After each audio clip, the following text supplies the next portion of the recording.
পেছনের সিট।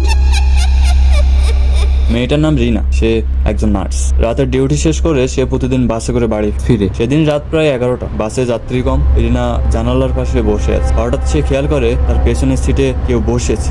সে স্পষ্ট শুনতে পাচ্ছে নিঃশ্বাসের শব্দ। রিনা ভাবে হয়তো কোনো যাত্রী হবে। বাস এগোচ্ছে। হঠাৎ কন্ডাক্টর চেঁচিয়ে বলে, এই বাসে আর কেউ কি আছে? তখন ড্রাইভার বলে, না আপা, একজনই আছে। রিনার বুক ধপ করে ওঠে, কারণ নিঃশ্বাসের শব্দটা সে এখনো পাচ্ছে। সাহস করে পেছনের দিকে তাকায়, দেখলো সিট খালি, কিন্তু সিটের কাপড়টা ধীরে ধীরে ডেবে আসছে, যেন কেউ ওখানে বসেছিল। ঠিক তখন তার কানের কাছে একটা ফিসফিসে কথা বেজে ওঠে, নড়বেন না, এই কথাটাই ছিল। বাস হঠাৎ ব্রেক কষে। ড্রাইভার চিৎকার করে বলে, এই জায়গায় কেউ নামে না। এখানে গত বছর একটা মেয়ে বাস থেকে পড়ে মারা গেছে। রিনা চুপচাপ বসে থাকে। বাস চলতে শুরু করে। নিঃশ্বাসের শব্দটা ধীরে ধীরে থেমে যায়। বাড়ি পৌঁছে রিনা নামতে গিয়ে দেখে তার পেছনের সিটে একটা রক্তমাখা নার্স ক্যাপ পড়ে আছে। সেই রাতের পর রিনার কখনো রাতের বাসে ওঠে না, কারণ সে জানে সব যাত্রী নামলেও একজন সব সময় থেকে যায়।